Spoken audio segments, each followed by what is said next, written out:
бағасы, саны және құны арасындағы тәуелділікке берілген есептерді шығаруды үйренесің. Бірінші есепті шығар. Ардақ бағасы 9 теңге тұратын 3 шар сатып алды. Ол осы сатып алған заттарына неше теңге төледі? Яғни 9 теңгеден 3 шар сатып алатын болса, жалпы 9-ға 3-ті көбейтеміз, 27. Жауабы 27 теңге төледі. Бұл жерде 9 теңге дегеніміз заттың бағасы, 3 шар дегеніміз заттың саны. Ал 27 теңге дегеніміз бұл заттың құны болады. Келесі есепте сөйлемді толықтыр дейді. Заттың құнын табу үшін заттың бағасы мен санын көбейту керек. Яғни, заттың бағасы мен санын көбейтсек, бізде заттың құны шығады. Келесі екінші есепке баратын болсақ, Ардақтың 27 теңгесі бар еді. Ол осы ақшаға 9 теңгелік неше шар сатып алды? 27 теңгесі бар болса, бұл заттың құны болады. 9 теңге дегеніміз заттың бағасы болады. Енді бізде заттың санын табу керек. Ол үшін біз заттың құнын бағасына бөлеміз. Сонда заттың саны шығады. 27-ге 9-ды бөлсем 3-тен шығады. Жауабы 3 шар сатып алды. Есебіне баратын болсақ, сөйлемді толықтыр. Заттың санын табу үшін заттың құнын бағасына бөлу керек. Яғни 27 заттың құны болып тұр, 9 бағасы болып тұр. 3 заттың саны болып тұр. Үшінші есепке баратын болсақ, Ардақ бірдей бағамен 3 шар сатып алды. Ол сатушыға 27 теңге төледі. Бір шар неше теңге тұрады? Шар деген 3 дегеніміз ол шардың саны, 27 дегеніміз құны. Бізге енді шардың бағасын табу керек. Ол үшін біз 27, яғни заттың құнын заттың санына бөлеміз, заттың бағасы шығады. Жауабы 1 шар 9 теңге тұрады. Келесі сөйлемді толықтыр. Заттың бағасын табу үшін заттың құнын заттың санына бөлу керек. Келесі 4-ші есепте зерттеу.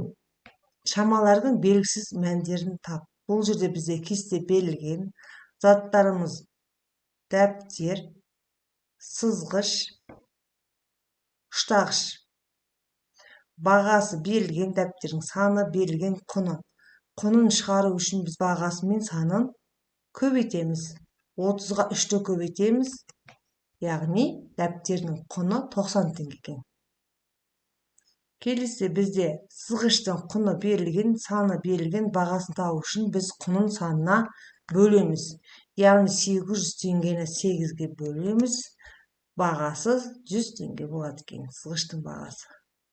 Ұштағыш құны 600 теңге екен, саны белгісіз, бағасы А теңге тұрады екен. Енді бұл ұштағыштың санын табу үшін біз құнын бағасына бөлеміз.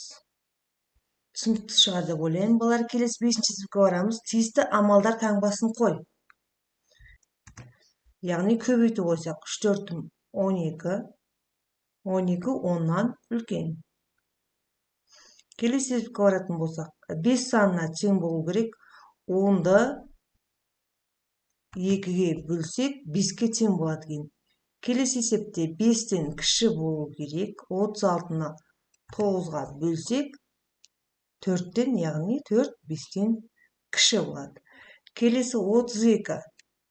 32-ні 1-ге көбейтсек, 32 шығады. 32 32-ге тең болады.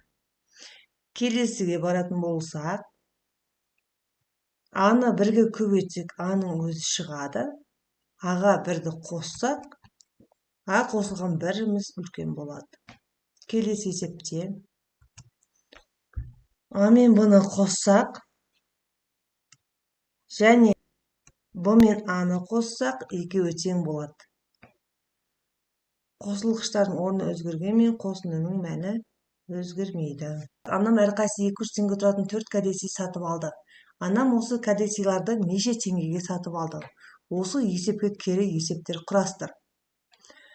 Анам әрқайсысы 200 теңге, бағасы белгілі, саны белгілі, бізге құнын табу керек. Ол үшін біз құнын табу үшін бағасы мен санын көбейтеміз. Шешуі 200-ті 4-ке көбейтсе 800, жауабы анам осы кәдесыйларды 800 теңгеге сатып алды. Осы есепке кері есеп құрастыратын болсақ, анам 800 теңгеге 4 кәдесый алды. Кәдесыйді қанша теңгеге алды? Яғни құнын санына бөлеміз. Сонда бағасы шығады. Жауабы әр кәдесыйді 200 теңгеден алды деп құрасақ болады. 7-ші есепке баратын болсақ, теңдеулерді шешу керек бұл жерде. Бұл жерде белгісіз санымыз x болып тұр. Бірінші жақшаң орындаймыз. Жақшаң ішінен 81 шығады. X-ің мәнін табу үшін 92-ден 81-ді аламыз. X-ің мәні 11 шығады. Теңдеу болғандықтан міндетті түрде тексереміз. Яғни 92-де 92 тең, теңдеуіміз дұрыс. Келесі теңдеуге баратын болсақ, с бөлінген 4-тен 9. Сыны табу үшін 9-ды 4-ке көбейтеміз. Сының мәні 36-ға тең болады. 36-ны сының орнына қоямыз да, теңдеуімізді тексереміз. 9 тең 9, теңдеуіміз дұрыс. 8-ші есепке баратын болсақ, есептің шешуін жаз. Ағам 900 теңгеге бірнеше кітап сатып алды. Егер бір кітап А теңге тұрса, онда ағам неше кітап сатып алды? Бізде заттың құны белгілі. Кітаптың бағасы А теңге. Кітаптың санын табу керек. Шешуін жазу үшін біз 900-ды А-ға бөлеміз. Жауабы ағам 900 бөлінген А кітап сатып алды. 9-ші есепке баратын болса, көкөністердің құнын анықта. Бізде баклажан, орамжапырақ, сәбіз және қызылша берілген. Баклажан мен орамжапырақтың жалпы құны 400 теңге болып тұр. Яғни 400 теңге болатын болса, біз 400-ді 2 көкөніске бөлеміз. Яғни әр көкөніс 200 теңгеден болып тұр.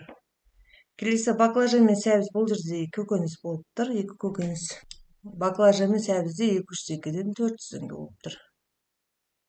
Орамжапырақ пен қызылша, орамжапырақ 200 теңге болса, құны 900 теңге болса, қызылшамыз 200 теңге болып тұр. Сәбіз бен қызылшаның құны, сәбізіміз 200 теңге болып тұр, қызылшамыз 700 теңге болып тұр, яғни 900 теңге болып тұр екен. Баклажан 200 теңге, орамжапырақ 200 теңге. Бізде сәбіз 200 теңге, қызылша 700 теңге, сәбіз бен қызылшаның жалпы құны 900 теңге болады. Балалар, осымен бүгінгі сабағымыз аяқталды. Каналға тіркеліп, лайк басуды ұмытпаңыздар. Сынырма оқушылар, бүгін 93-ші сабақ санында бірнеше есе арттыруға және кемітуге берілген есептер. Сен санында бірнеше есе арттыруға және кемітуге берілген есептерді шығаруды үйренесің.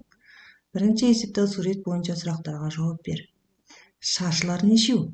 Шаршы 2. Үшбұрыштар нешеу? 8.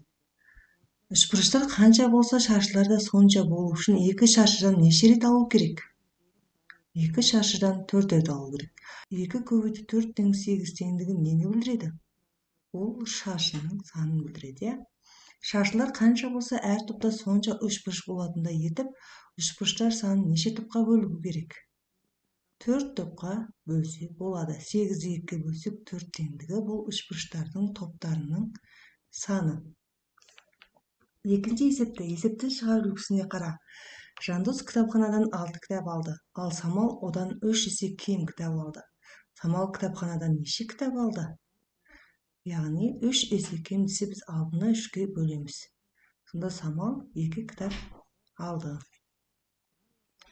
Үшінші есепті шығар. Әлима інісінен 6 сурет дәптерін және одан 2 есе артық қарындаштар сатып әкелді. Әлима інісінен неше қарындар сатып әкелді? Шешуі 6 сурет дәптер әкелсе, қарындаш одан 2 есе болса, 6-ны 2 көбейтеміз 12. Жауабы Әлима інісінен 12 қарындар сатып алды. Төртінші есепке барсақ, Олжас кеше 4 есеп, ал бүгін одан 2 есеп артық есеп шығарды. Олжас бүгін неше есеп шығарды? 2 есе артық болса көбейтеміз, 4-ке 2-ні көбейтеміз. 8, Олжас бүгін 8 есеп шығарды. 5-ші есепте 10 бөлінген 5 өрнегінің мәні 10 бөлінген 2 өрнегінің мәнінен неше бірлікке кем? 10-ды 5-ке бөлсек 2-ден, 10-ды 2-ге бөлсек 5-тен. Екінші өрнектің мәнінен бірінші өрнектің мәні 3 бірлікке кем. Келесі әр есепте 3 көбейту 5 өрнегінің мәні 3 көбейту 4 өрнегінің мәні неше бірлікке артық? 3-ке 5-ті көбейтсек 15, 3 4-тің 12. Яғни бірінші өрнектің мәні екінші өрнектің мәнінен 3 бірлікке артық болып тұр. 6-шы есепке баратын болсақ, өрнектердің мәнін тауып, оларды рим цифрларымен жаз. Бірінші есепте 8 бөлінген 2. 8-ді 2-ге бөлсек 4. 4 былай жазылады екен балалар. Екінші есеп 4 көбейту 3. 4-ті 3-ке көбейтсек 12. Үшінші есепте 12-ден 9-ды аламыз. 3, 3-ті 4-ке көбейтеміз 12. 10-ды 1-ге көбейтеміз 10, 10-нан 7-ні аламыз 3. 12-ні 3-ке бөлеміз 4-тен, 4-ті 2-ге көбейтеміз 8-ден. 5-ті 2-ге көбейтем 10, 10-ға 1-ді қосамын 11. 6-шы есеп түсінікті шығар балалар, егерде сұрақтарың болса, комментарийға жазып кетсеңдер болады. Каналға тіркеліп, лайк басуды ұмытпаңдар. Біз ары қарай есебімізді жалғастырамыз. 7-ші есепте өрнектер құр және олардың мәнін тап. Бірінші есеп 4 көбейту 4 қосылған 37 тең 53. Екінші есеп 5 көбейту 4 қосылған 49 тең 69. Екінші кестеге қарайтын болсақ, 18-ді 3-ке бөлеміз 6-дан, 6-ны 5-ке көбейтеміз 30-дан, 27-ні 3-ке бөлеміз 9-дан, 9-ды 1-ге көбейтеміз 9-дан. 7-ші есебіміз шықты, ары қарай жалғастырамыз. 8-ші есепке барсақ, есепті шығар. Мақпал 4 жұмбақ, ал Шыңғыс одан 2 есе артық жұмбақ жасырды. Шыңғыс неше жұмбақ жасырды? Мақпал 4 жұмбақ жасырса, Шыңғыс одан 2 есе артық болса көбейтеміз. 4-ке 2-ні көбейтеміз. Шешуі 4 көбейту 2 тең 8. Жауабы Шыңғыс 8 жұмбақ жасырды. 9-шы есепке баратын болсақ, 15 пен 100 сандардың арасындағы 9 саны неше рет бар? 9-шы есепте 19-дан бастаймыз. 19, 29, 39, 49, 59, 69, 79, 89, 90. 91, 92, 93, 94, 95, 96, 97, 98, 99. Астына номерлеп кетейік. 1, 2, 3 бәрін номерлеп шығамыз. Ең соңында бізде 99 деген санға 2 номер қоямыз. 18-ші 19. Яғни жауабы 15 пен 100 сандарының арасында 9 саны 19 рет бар. Осымен сабағымыз аяқталды балалар. Каналға тіркеліп, лайк басуды ұмытпаңдар. Саламатсыздар ма балалар? Бүгін өтетін сабағымыз 94-ші сабақ. Еселік салыстыруға берілген есептер. Сен еселік салыстыруға берілген есептерді шешуді, керек есептер құрастыруды және оларды шығаруды үйренесің. Бірінші, сурет бойынша сұрақтарға жауап бер. Үшбұрыштар нешеу? Үшбұрыштар 2. Шаршылар нешеу? Шаршылар 6. Шаршылар үшбұрыштарға қарағанда неше есе артық? Шаршылар үшбұрыштарға қарағанда 3 есе артық. Үшбұрыштар шаршыларға қарағанда неше есе кем? Үшбұрыштар шаршыларға қарағанда 3 есе кем. 6 санында 2, 2-ден неше рет бар екенін білу үшін 6-дан 2-ге бөлу керек. 6-ны 2-ге бөлсем 3-тен. Бұл теңдік шаршылардың үшбұрыштарға қарағанда 3 есе артық екенін білдіреді. Немесе керісінше үшбұрыштардың шаршыларға қарағанда 3 есе кем екенін білдіреді. Екінші есепті шығар. Қолөнер бұйымдары көрмесінде 8 жүкаяқ және 6 сандық болды. Көрмеге қойылған сандықтар жүкаяқтарға қарағанда неше есе артық? Мына жерде бізде кесінді түрінде берген екен. Көзбен қарайтын болсақ, мына кесіндің ұзындығы 16, мынанікі 8 болып тұр. Көз мөлшермен қарасақ, 16-да қанша 8? Қанша есе болуы мүмкін? Яғни 2 есе болады екен.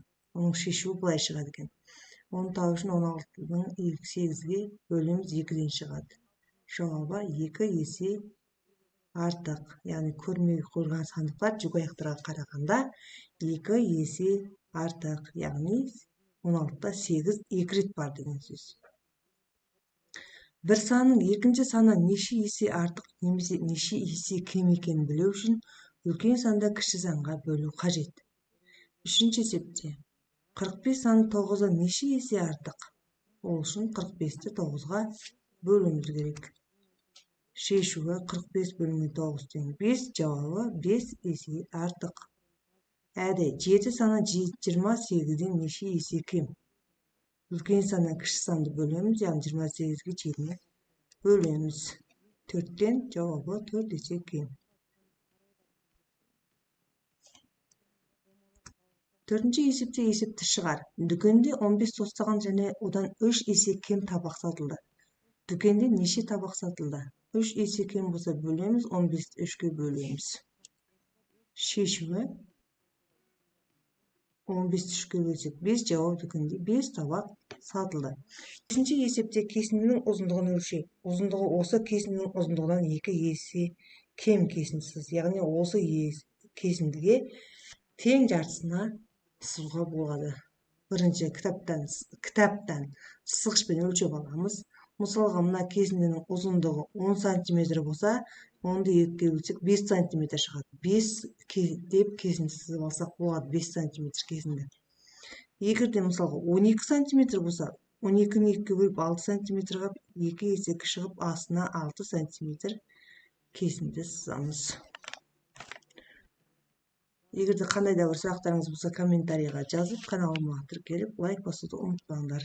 Біз ары қарай есепті жалғастырамыз. 6-шы есепте кесте бойынша теңдеулер құр, оларды шеш. Азайғыз, азайтқыш, айырманың мәні. Бізде 54 азайту 29 бұл азайғыш болып тұр. Бұны жақшаға аламыз. Азайтқышымыз x болып тұр. Айырманың мәні 17 тең 17. Бұл былай шығады екен. 54 азайту 29 жақшаға аламыз. Азайту x тең 17. Бірінші жақшаның ішін орындаймыз. Жақшаның ішінен 25 шығады. 25 азайту x тең 17. Осы жерден белгісіз санды табамыз. Белгісіз санымыз 8. Ол теңдеу болғандықтан міндетті түрде тексеру жүргіземіз. Теңдіктің оң жағы да сол жағы да теңдеу болса, теңдеуіміз дұрыс деген сөз. Келесі екінші есебіміз, яғни бұл есеп дейік. X азайту жақшаның ішіне 91-ден азайтамыз 37-ні. Бірінші жақшаның ішін орындасақ 54 шығады. Белгісіз санымыз 73 болады. 73-ті x-ның орнына қойып теңдеуімізді тексереміз. Келесі 7-ші есепке барсақ, мысалдарды шығар. 39-ға 23-ті қосамыз.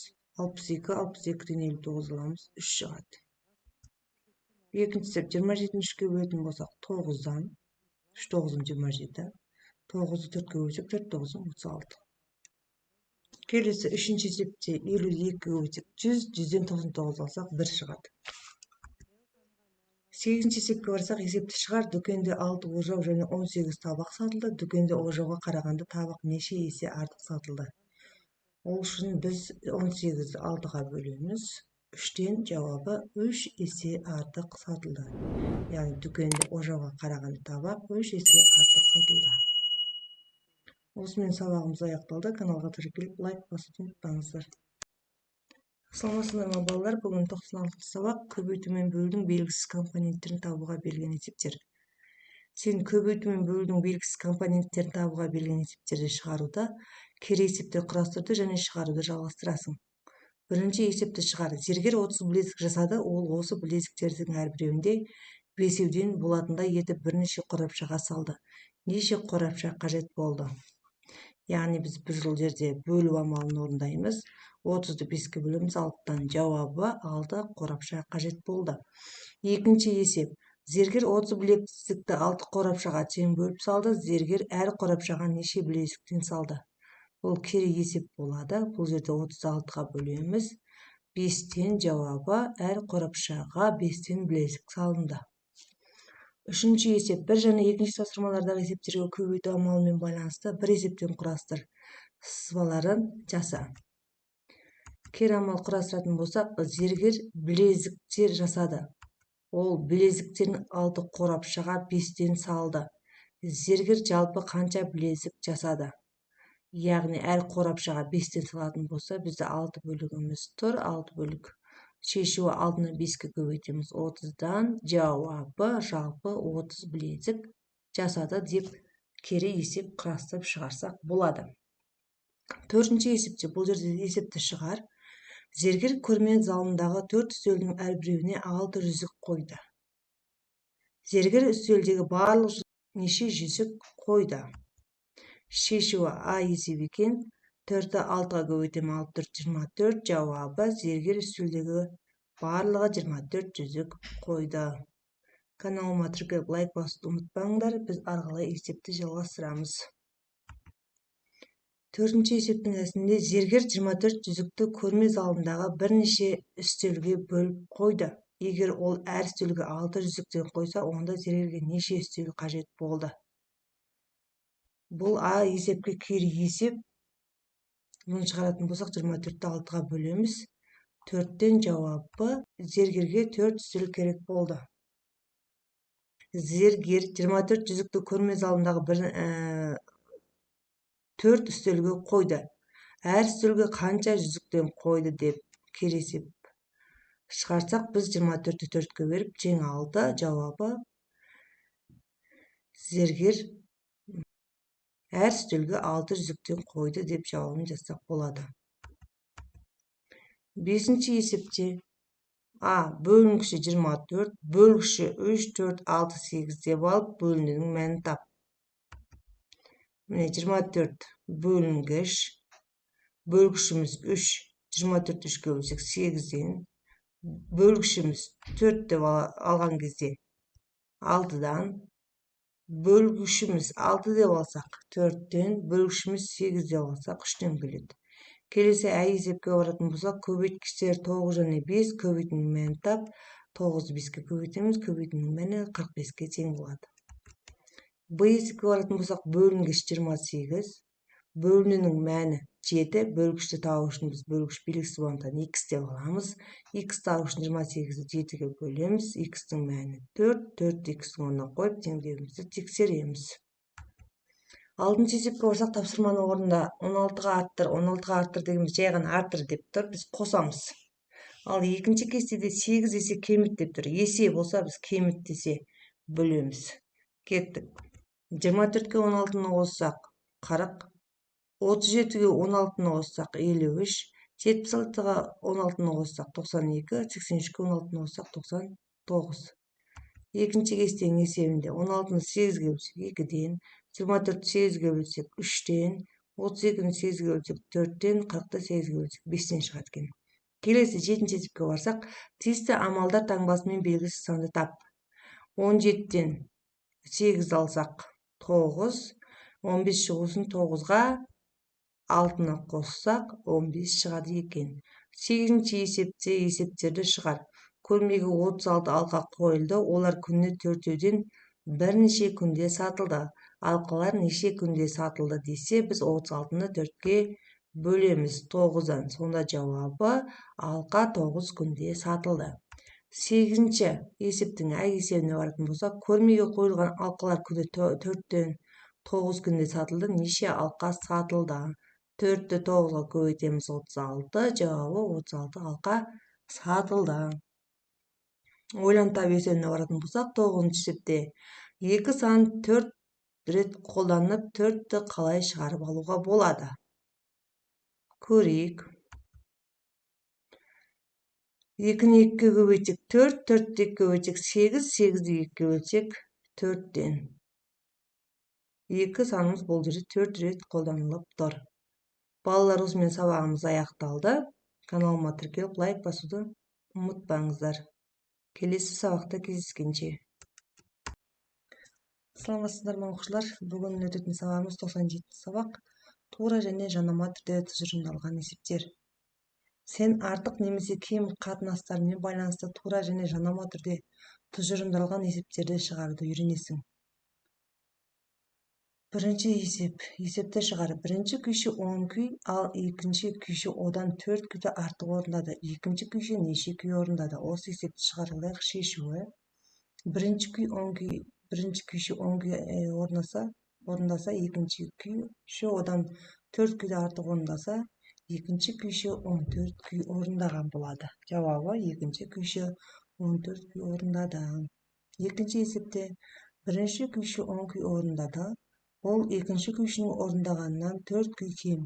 Екінші күйші неше күй орындады? Пайымдау. Егер бірінші күйші екінші күйшіге қарағанда 4 күйді кем орындаса, онда екінші күйші бірінші күйшіге қарағанда 4 күй артық орындады. Шешуі 10 қосылған 4 және 14. Жауабы 14 күй.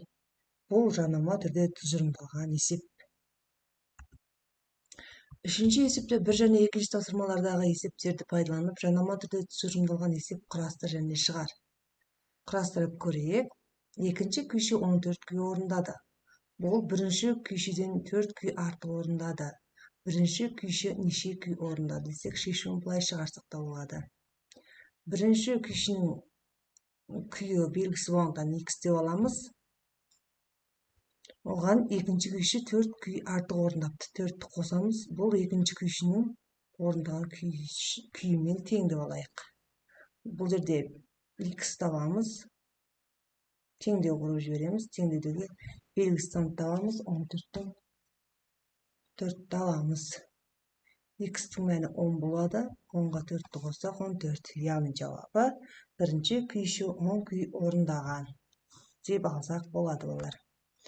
Төртінші есепке барсақ, теңдеулерді шеш. Теңдеулерді шешу үшін бірінші теңдіктің оң жағын шешіп аламыз, тауып аламыз. 17 қосылған болады, 49. Енді осы жерден белгісіз санымыз болып тұр. Бұны табамыз, бұның мәні 32. 32-ні бұның орнына қойып теңдеуімізді тексереміз. Екінші есепте де дәл осындай. Бірақ бұған жанама болып тұр. Бұның мәні табамыз 6 болады. 6-ны бұның орнына қойып есебімізді шығарамыз. Бесінші есепте жұп сандарды 2 есе кемет, ал тақ сандарды 5 есе арттыр. Есе кемет десе бөлеміз, 5 есе арттыр десе көбейтеміз. Жұп сандарымыз бұл жерде 4, 6, 8 болып тұр. Тақ сандарымыз 3, 5, 9 болып тұр. Кеттік, шығарып көрейік. 4-ті 2-ге бөлсек 2-ден, 6-ны 2-ге бөлсек 3-тен. Енді тақ сандарды көрейік. 5 есе арттыр дейді. 5-ке көбейтіп шығамыз. 3 5-ім 15, 5 5-ім 25, 9 5-ім 45. Каналға тіркеліп лайк басуды ұмытпаңдар, комментарийға жаза кетіңіздер. Біз есебімізді жалғастырамыз. 6-шы есептерді шығар және салыстыр. Ән байқауында бірінші қатысушы 16 ұпай алды. Бұл екінші қатысушының ұпайынан 2 ұпай артық. Екінші қатысушы неше ұпай алды? Шешуі былай алсақ болады. Бірінші қатысушы 16 ұпай алса, екінші қатысушы белгісіз. Сондан екінші қатысушыны x деп аламыз. Бұл 16 ұпайы. Екінші қатысушыдан 2 есе үлкен болса, біз 2-ні қосамыз. Сонда екінші қатысушының ұпайы шығады. Жауабы екінші қатысушы 14 ұпай алды. Екінші есеп ән байқауында бірінші қатысушы 16 ұпай, ал екіншісі одан 2 ұпай кем алды. Екінші қатысушы неше ұпай алды? 16-тан 2-ні азайта саламыз. Екінші қатысушы 14 ұпай алды. Жетінші есепте кім жылдам? Мысалдарды шығарып, қазақ халқының ұлттық музыкалық аспаптарының бірнешеуін біліп ал. 27-ні 3-ке бөлсек 9-дан, 9-ға қаншаны қоссақ 11 болады балалар? 2-ні қоссақ 11 болады. 2 деген санымыз астында сурет тұрған аспапты қарашы. Бұл дегеніміз дауылпаз екен. Одан кейін 14-ті 2-ке бөлсек 7-ден, 7-ге қаншаны қоссақ 52 болады? 45-ті қоссақ 52 болады. Бұл дегеніміз астындағы аспаптарға мән берейік балалар. Қандай аспап екен? 7-ген аспап екен. Келесі есепте 3-ке 5-ті көбейтсем 15, 27 шығу үшін 15-ке қаншаны қоссақ 27 шығады. 12-ні қоссақ 27 шығады. Осы теңдеудің астындағы аспаптың аты қандай екен?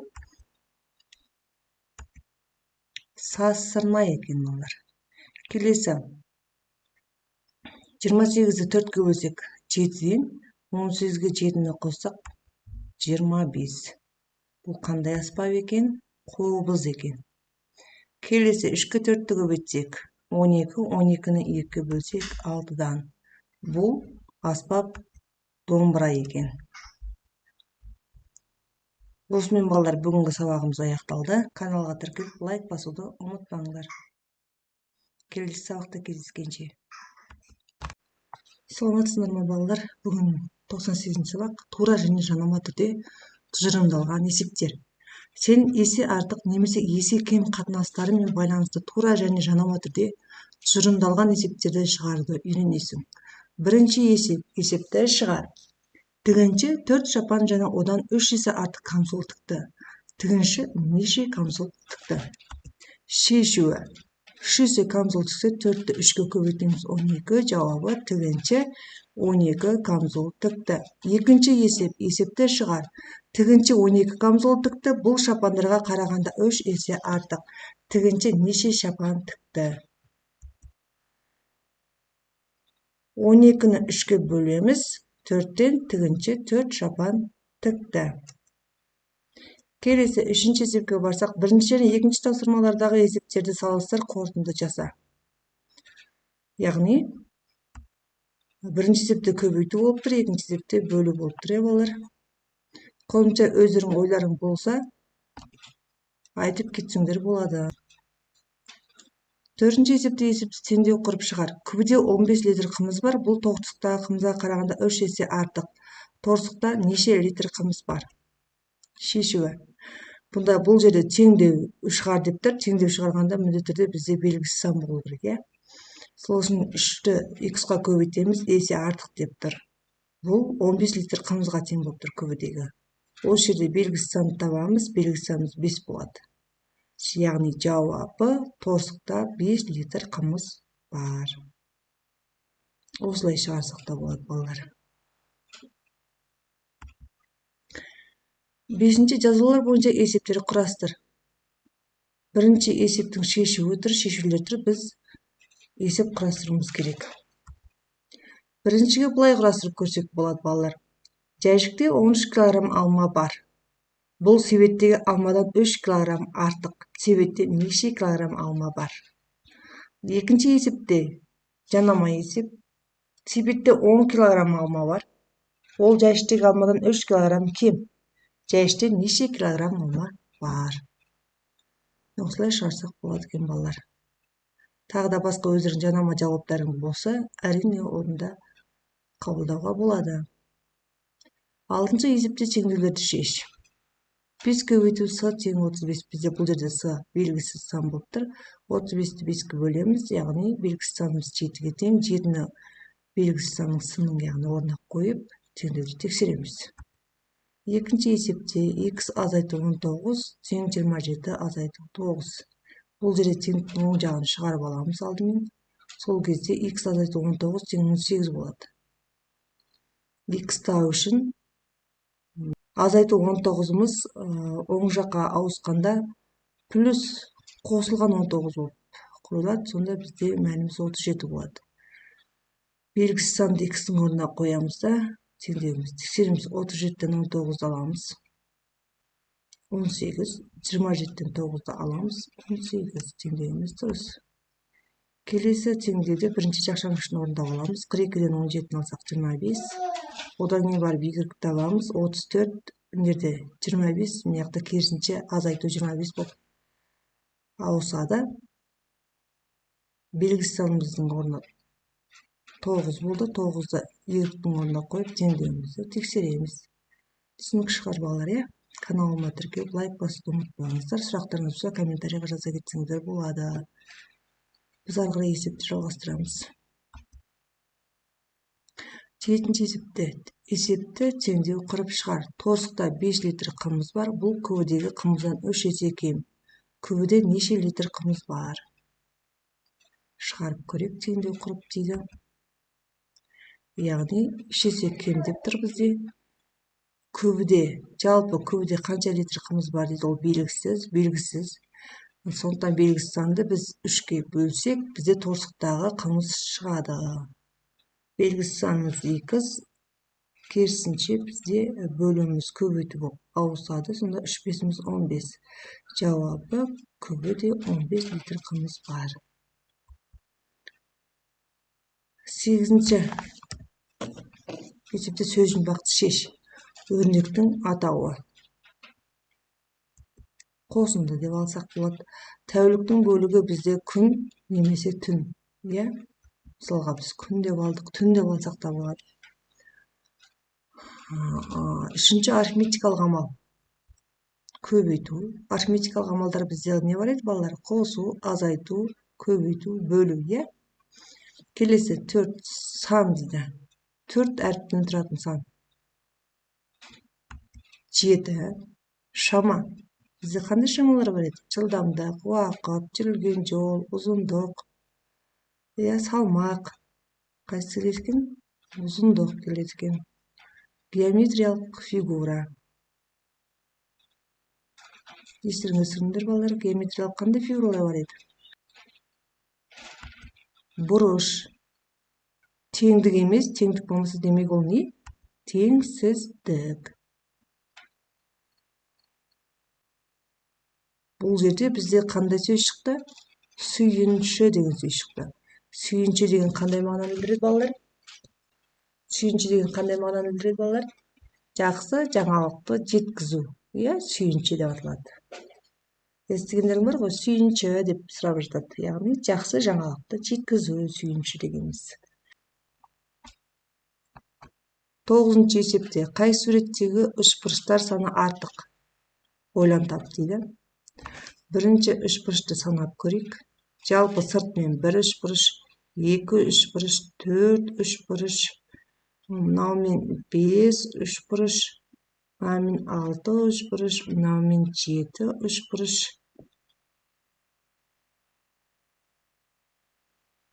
8 үшбұрыш, 9, 10, 11, 12. Яғни көк үшбұрыш. Бірінші үшбұрышта қанша үшбұрыш бар екен? 12 үшбұрыш бар екен. Екінші үшбұрышта 6 үшбұрыш дейді, санап көрейік. Жалпы сырты 1 бұрыш, 2 бұрыш, 3 бұрыш, 4 бұрыш, мынауымызбен 5 бұрыш, мынауымызбен 6 бұрыш. Дұрыс екен балалар. Балалар, олай болса бүгінгі сабағымыз аяқталды. Каналға тіркеліп лайк басуды ұмытпаңдар. Келесі сабақта кездескенше сау болыңдар. Саламатсыздар ма балалар? Бүгін өтетін сабағымыз 99-шы сабақ. 2 амалмен шығарылатын есептер. Сен көбейту мен бөлуге берілген 2 амалмен орындалатын есепті шығаруды үйренесің. Бірінші, есепті оқы, оның қысқаша жазбасына және шешуіне қара. Наурыз мерекесінде Айжан 2 мақал айтты. Ал Мадина одан 2 есе артық мақал айтты. Самал Мадинаға қарағанда 2 есе кем мақал айтты. Самал неше мақал айтты? Бірінші, Мадинаның айтқан мақалын шешіп аламыз. Ол үшін 2-ке 3-ті көбейтеміз. 2 3 6. Бұл бірінші амал болды. Екінші амалымыз, енді Мадинанікі 6 мақал болса, Самал Мадинаға қарағанда 2 есе кем. Яғни 6-ны 2-ке бөлсек 3 шығады. Самал 3 мақал айтты. Бұл екінші амал болатын. Екінші есеп. Есепті шығар көрмеде 8 қыш құмыра және одан 3 есе артық тоқыма кілемдер болды. Көрмедегі қыш құмыралар кілемдерден қанша кем? Яғни 8 қыш құмыра болса, 3 есе артық болса көбейтеміз. 3-ке 8-ді көбейтеміз. 3 8-ін 24. Тоқыма кілемдер 24 болды. Көрмедегі қыш құмыра кілемдердің қаншаға кем дейді? Қыш құмырамыз 8, яғни 24-тен 8-ді аламыз. 16. Шешу былай болады екен. Бірінші 3 пен 8-ді көбейтіп 24, 24-тен 8 алам 16. Қыш құмыралар кілемдердің 16-сы кем. Үшінші есепте Саят жұмбақтар мен өлеңдерді жаттауға 55 минут жұмсады. Ол жұмбақтарды 15 минутта жаттады.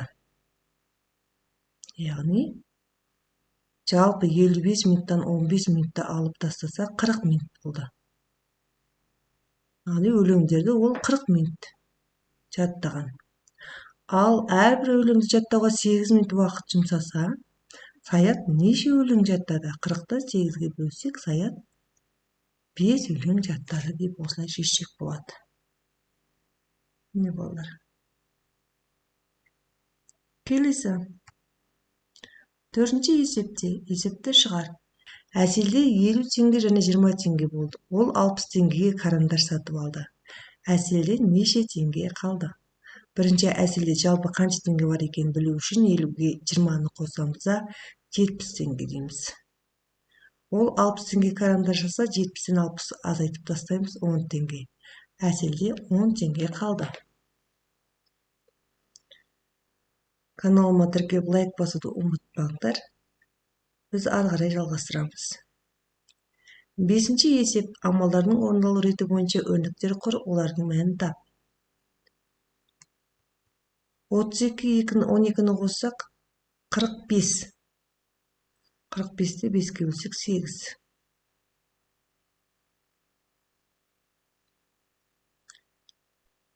5 4-ім 20.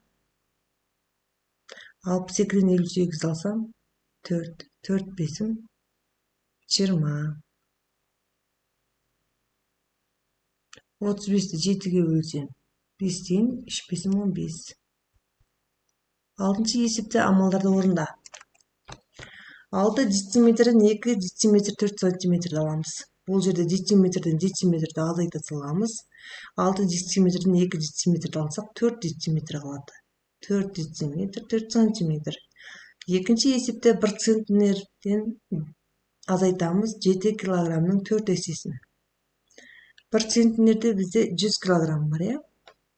4 7 28, 100 килограммдан 28 алсақ 77 килограмм қалады екен.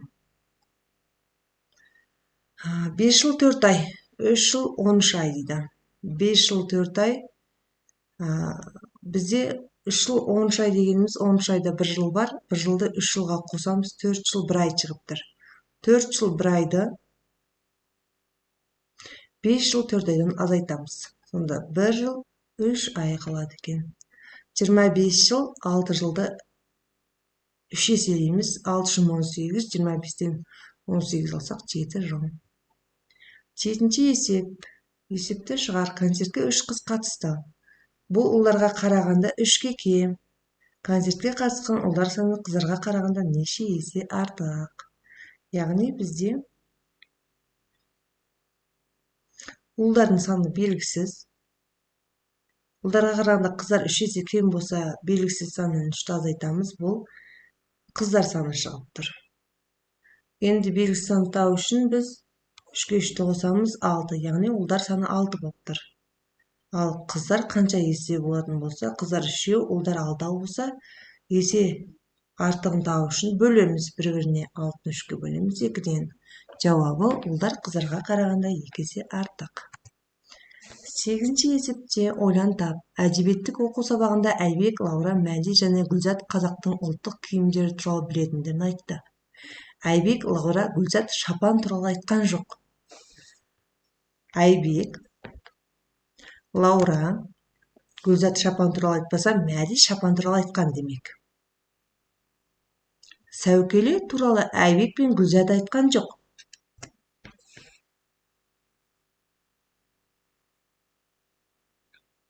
Яғни, Лаура мен Мәди айтқан. Лаура деп алайық. Айбек камзол туралы айтқан жоқ. Айбек камзол туралы айтқан жоқ. Яғни, Лаура айтқан камзол туралы, Мәди айтқан камзол туралы, Гүлзат айтқан. Балалардың қайсысы қандай ұлттық киімдер туралы айтқан? Демек, Айбек тақия туралы айтқан. Лаура камзол мен сәукеле туралы айтқан. Мәди сәукеле мен шапан туралы айтқан. Гүлзат камзол туралы айтқан деп алсақ болады, балалар. Осымен сабағымыз аяқталды. Келесі сабақта кездескенше каналыма тіркеліп, лайк басып, комментарий жаза кетуді ұмытпаңдар. Сау болыңдар. Саламатсыздар ма, балалар? Бүгін көретін сабағымыз 100-ші сабақ. Екі амалмен шығарылатын есептер. Сен екі амалмен орындалатын есептерді шығаруды жалғастырасың. Бірінші есептер шығар. Дүкенге түске дейін 22 кітап, ал түстен кейін 14 кітап әкелінді. Осы кітаптардың 9-ы сатылып кетті. Неше кітап қалды? Түске дейін 22, түстен кейін 14 болса, бір-біріне қосамыз. Жалпы бізде дүкенге 36 кітап түскен. Оның 9 сатылса, 36-тан 9 аламыз, 27. 27 кітап қалды. Екінші есеп. Әжем құрақ көрпе тігу үшін сары және қызыл түсті қиықтарды пайдаланды. Ол екі қатардың әрқайсысына 9 қызыл қиық және тағы 18 сары қиықтарды қолданды. Құрақ көрпе тігу үшін әжем барлығы неше қиық пайдаланды? 9 қызыл қиық екі қатардан болса, 9-ды 2-ге көбейтеміз.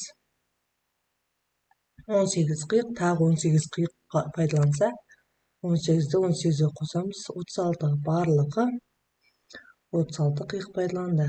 Үшінші есеп. Қалада 2 мұражай және одан 8 есе артық кітапхана бар. Мұражайларға қарағанда кітапханалардың нешеуі артық? 8 есе артық болса, 2-ні 8-ге көбейтеміз, 16. Сонда кітапхана 16 кітапхана бар. 2 мұражай бар. Қанша артық болса, 16-тан 2-ні аламыз. 14 кітапхана артық. Төртінші есеп. Анам ірімшік қосылған 18 тоқаш және сүзбе қосылған 14 тоқаш пісірді. Осы тоқаштарды ол 4 балаға бөліп берді. Бірінші біз жалпы тоқаштардың санын шығарып алуымыз керек. Ол үшін 18-ге 14-ті қосамыз. 32 14 балаға бөліп берсе, 32-ні 4-ке бөлеміз, 8. Әр балаға 8 тоқаштан бөліп алды. 8 тоқаштан алды. Бесінші есеп. 20 қосылған 10 көбейту 3 өрнегі бойынша Айман мынандай есеп құрастырды. Айнұрда 20 теңге, Алуада 10 теңге, ал Қуанышта қыздарда қанша ақша болса, одан 3 есе артық ақша бар. Қуанышта қанша ақша бар? Айман есепті дұрыс құрастырды ма, түсіндір. Айман есепті дұрыс құрастырған, бірақ жақшаны ұмытқан. Дұрыс есепке қарайтын болсақ, 20 мен 10-ды қосып 30 теңге, 13 есе көбейтсек, 90 Қуанышта 90 теңге бар. 6-шы есеп. Теңдеулерді шеш.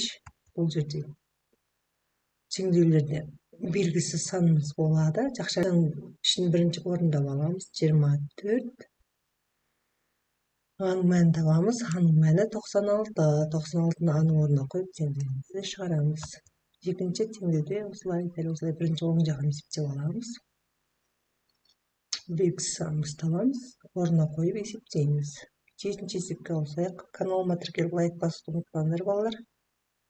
Біз ары қарай жалғастырайық. Карандаш пен бетперде 50 теңге тұрады. Егер бетперде 5 теңге тұрса, онда карандаш бетпердеге қарағанда неше есе қымбат? Теңдеу құрып жіберсек болады. Белгісіз бізде карандаш. Оған 5 теңгені қойсақ 50 теңге шығып тұр. Сонымен бізде карандаш 45 теңге болып тұр. Бетперде карандаштан есе арзан екен тауы үшін 45-ті 5-ке бөлсек 8. Карандаш бетпердеге қарағанда 8 есе қымбат деп алсақ болады.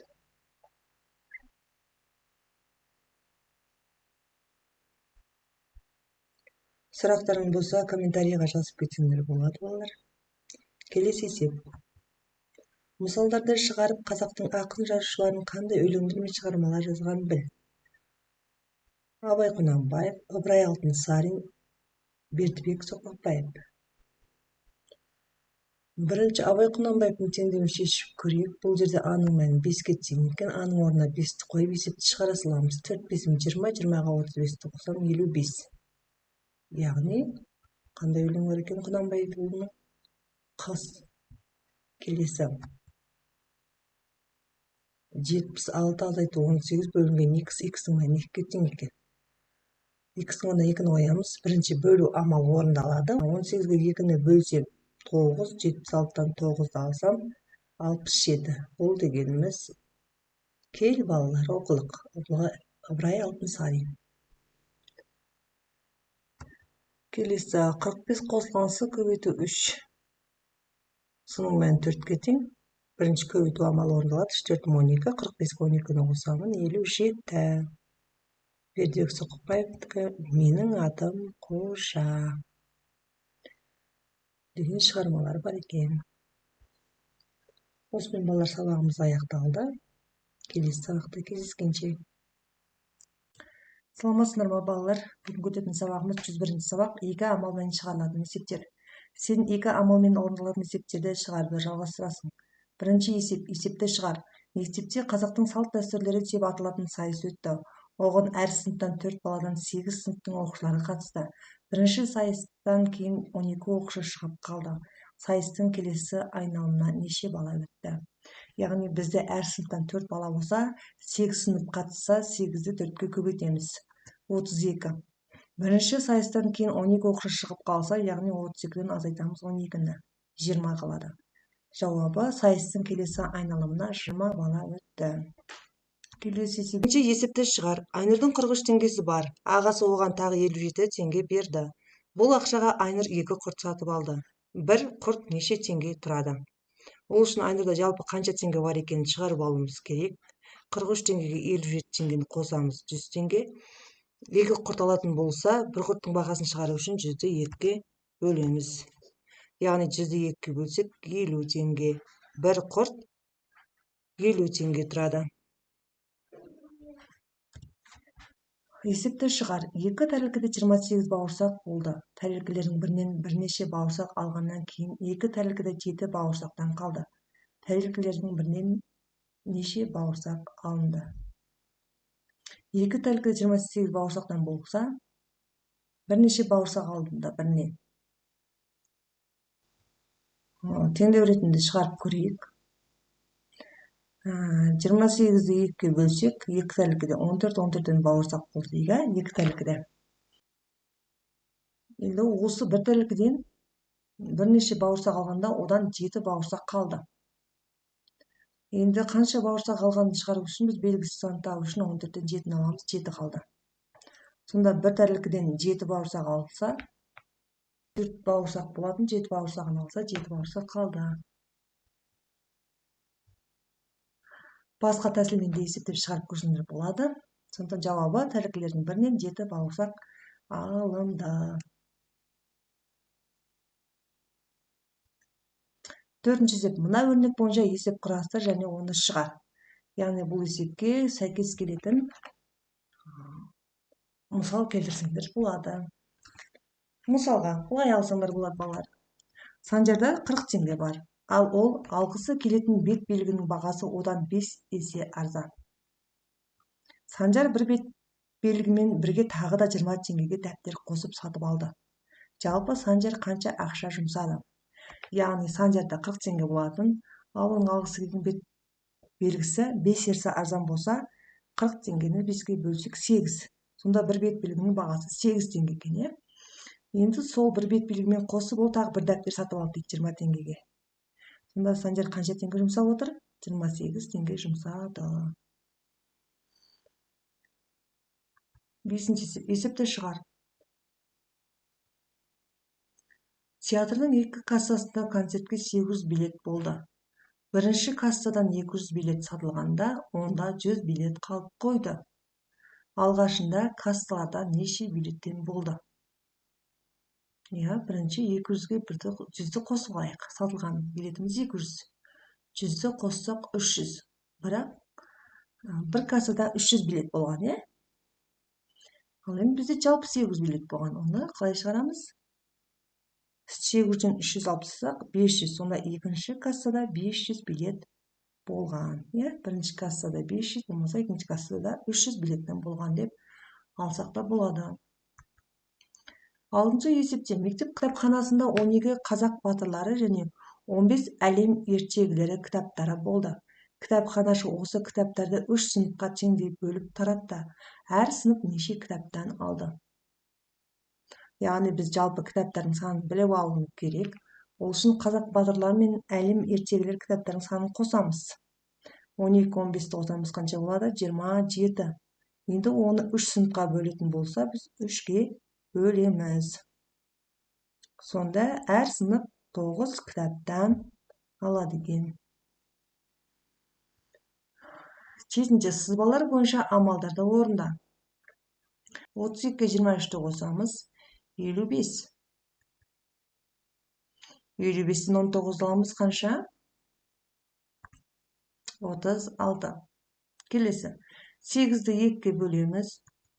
4. 4-ге 27-ні қосамыз. 31. 86-ның қосындысы. Екі қосылғыш белгісіз. Біз екінші қосылғышты табу үшін 7-ге 5-ті көбейтіп аламыз. 35. Ал 86-дан 35-ті алсақ 51 болады. Яғни 35-ке 51-ді қоссақ 86 шығады екен балалар. Осылай кері есептеп алсақ болады.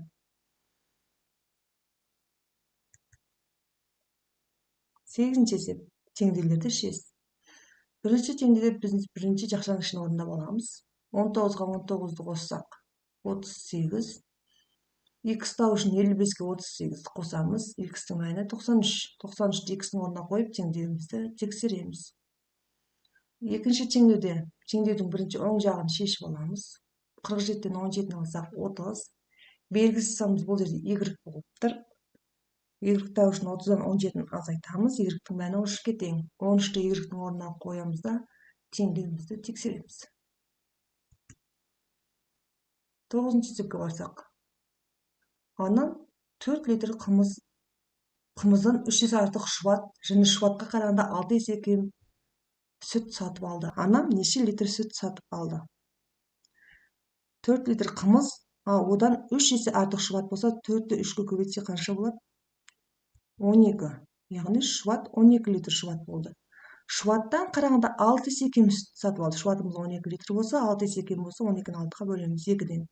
Сонда анам 2 литр сүт сатып алды. 10-ші есепте 18-ге 22-ні қоссам 40, 40-тан 4 алсам 36. Туған жерде ел болмас, туған елде ел болмас. Осымен балалар, бүгінгі сабағымыз аяқталды. Келесі сабаққа кездескенше. Саламатсыздар ма балалар? Бүгінгі өтетін сабағымыз 102-ші сабақ, өзіңді тексер. Санды және әріпті өрнектер, теңдеулер, есептер. Сен құрылымы күрделірек теңдеулерді шешуді, көбейту мен бөлуге берілген есептерді шығаруды, өрнектердің мәнін табуды үйрендің. Бірінші, есепті шығар. Наурыз мерекелік концертінде әр сыныптан 3 оқушыдан 4 сыныптың оқушылары қатысты. Концертке неше оқушы қатысты? Әр сыныптан 3 оқушыдан 4 сынып қатысатын болса, 3-ті 4-ке көбейтеміз. 12. Жауабы концертке 12 оқушы қатысты. Екінші есеп. Есепті шығар. Қазақша күреске келген балуандар 3 топқа бөлінді. Егер әр топқа 4 балуаннан болса, онда күреске барлығы неше балуан келді? Бұл жерде 3-ті 4-ке көбейтеміз. 12. Күреске барлығы 12 балуан келді. Үшінші есеп, өрнектердің мәнін тап. Бірінші өрнек 70 азайту, жақшаның ішінде 80 азайту 40. Жақшаның ішінде орындалып алатын болсақ, 80-нен 40 аламыз, 40 қалады. 70 азайту 40 тең 30. Келесі теңдеуіміз 20 қосылған жақшаның ішінде 90 азайту 30. Жақшаның ішін шығарып аламыз, 90-нан 30 алсақ 60. 20-ға 60-ты қоссақ 80. Келесі есепте жақшаның ішін шығарып алсақ, 65-тен 17-ні алсақ 48, оған 29 қоссақ 77. Есепті шығар. Наурыз мерекесіне қатысу үшін әрқайсысында 3 адамнан 8 топ қонақ келді. Олар 4 адамнан киіз үйлерге жайғасты. Қонақтар неше киіз үйге жайғасты? Яғни 3-ті 8-ге көбейтеміз. 8-ің 24, 24-ті 4-ке бөлемін. 6-дан қонақтар 6 киіз үйге жайғасты.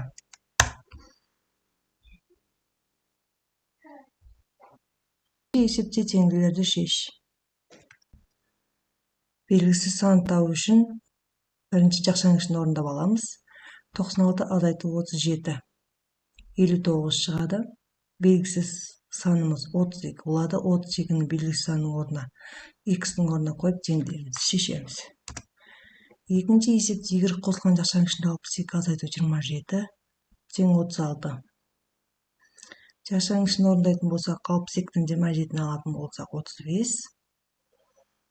Белгісіз санды табу үшін 36-тан 35 алсақ, белгісіз санымыз 1-ге тең болады. 1-ді y-тің орнына қойып, есебімізді шығарамыз. Теңдігімізді тексереміз. Ой сергек және санамақ. Екі балада 10 алмұрт болды. Біреуі 1 алмұрт, екіншісі 3 алмұрт жегенде олардың қалған алмұрттарының саны бірдей болды. Бастапқыда әр баладан неше алмұрт болды?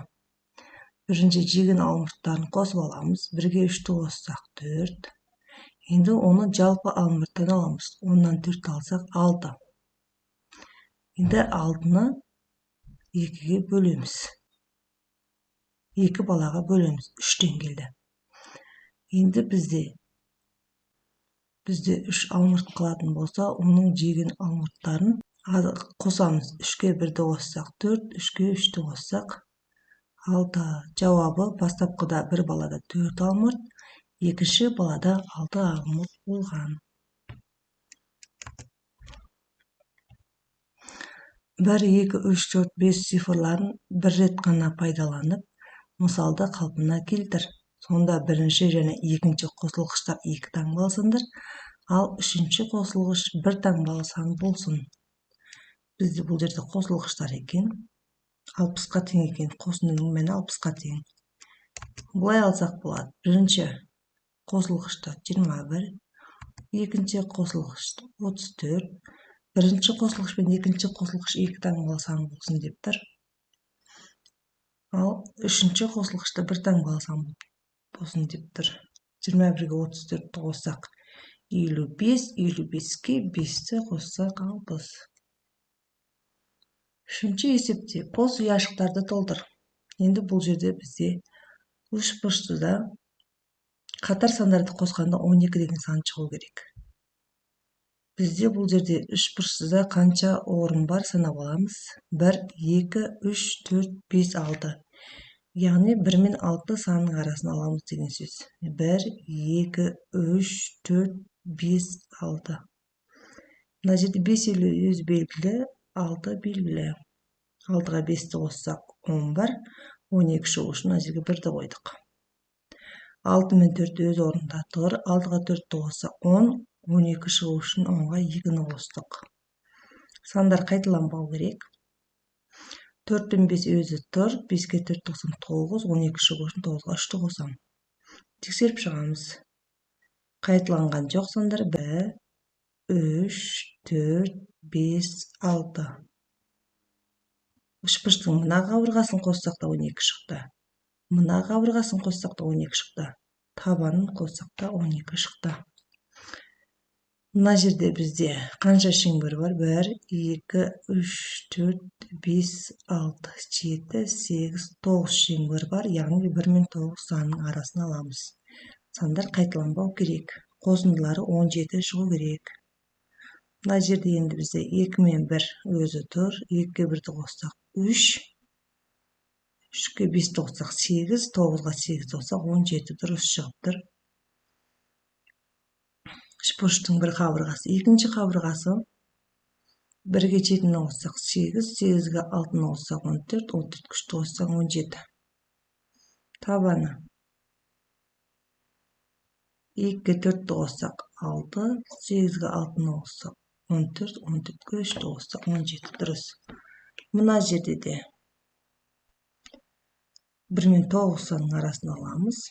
7-ге 6-ны қосамыз 13, 13-ге 4-ті қоссақ 17, 17-ге 2-ні қоссақ 19 дұрыс. Екінші қабырғасын есептеп көрейік. 7-ге 8-ді қоссақ 15, 15-ге 1-ді қоссақ 16, 16-ға 3-ті қоссақ 19. 2-ге 9 қоссақ 11, 11-ге 5-ті қоссақ 16, 16-ға 3-ті қоссақ 19. Есебіміз шықты. Каналыма тіркеліп лайк басуды ұмытпаңдар. Біз есепті жалғастырамыз. Айжан, Айнұр және Әлбек мәтінді мәнерлеп оқу байқауына қатысты. Егер төмендегі жауаптар қате болса, онда балалардың қайсысы қандай орын иеленгенін тауып көр.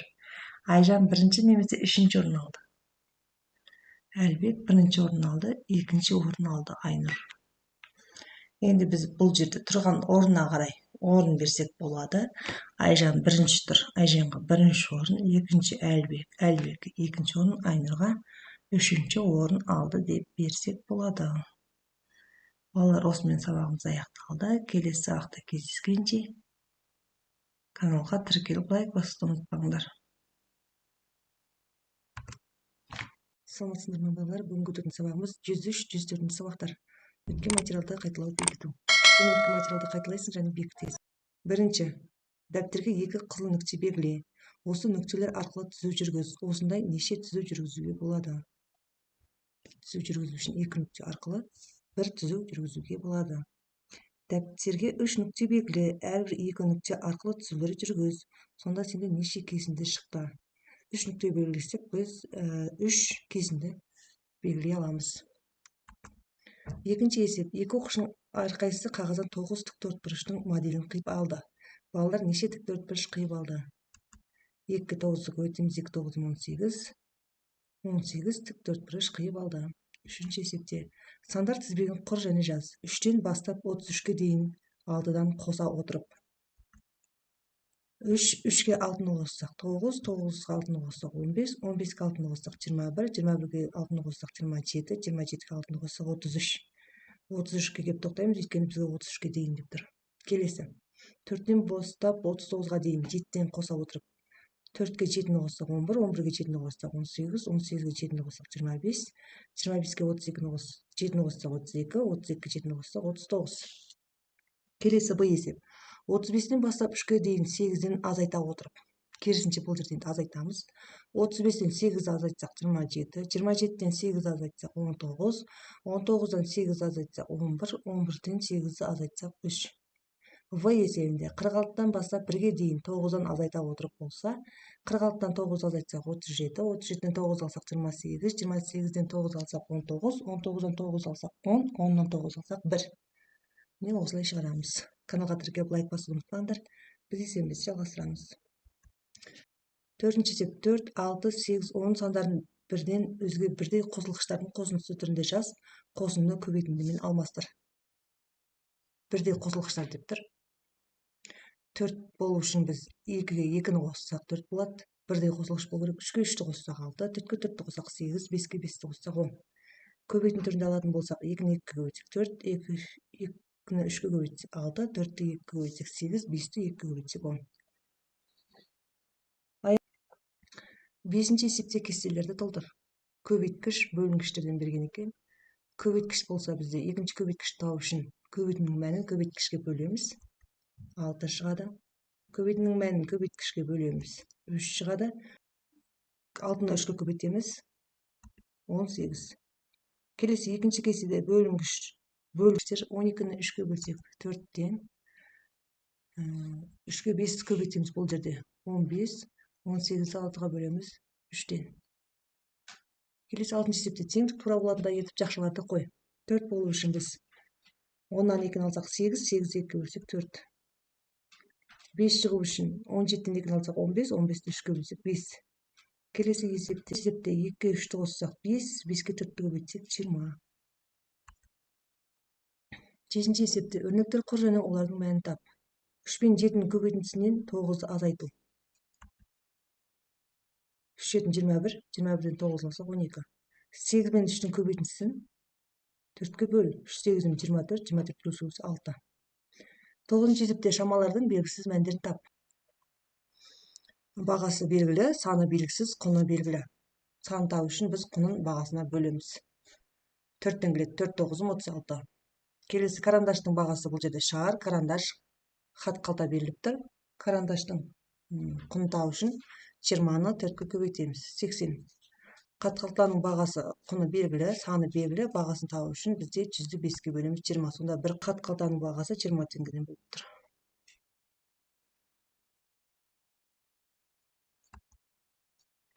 Келесі 10-шы есептерді шығар және салыстыр.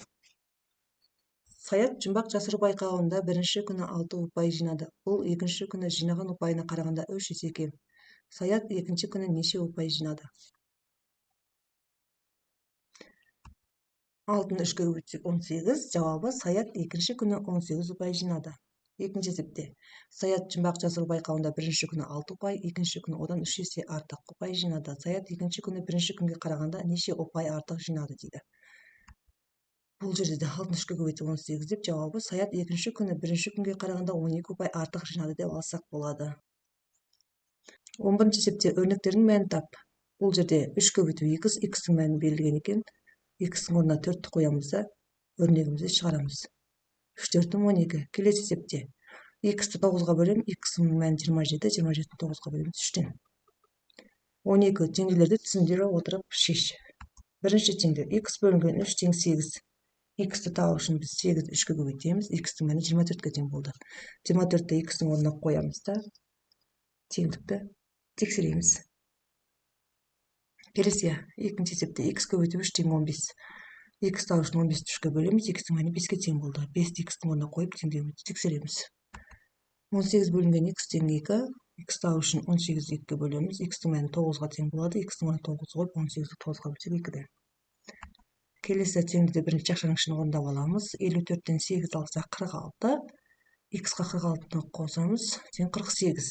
X табу үшін 48-ден 46-ны азайтамыз. X-тің мәні 2-ге тең болады. 2-ні X-тің орнына қойып теңдеуімізді тексереміз.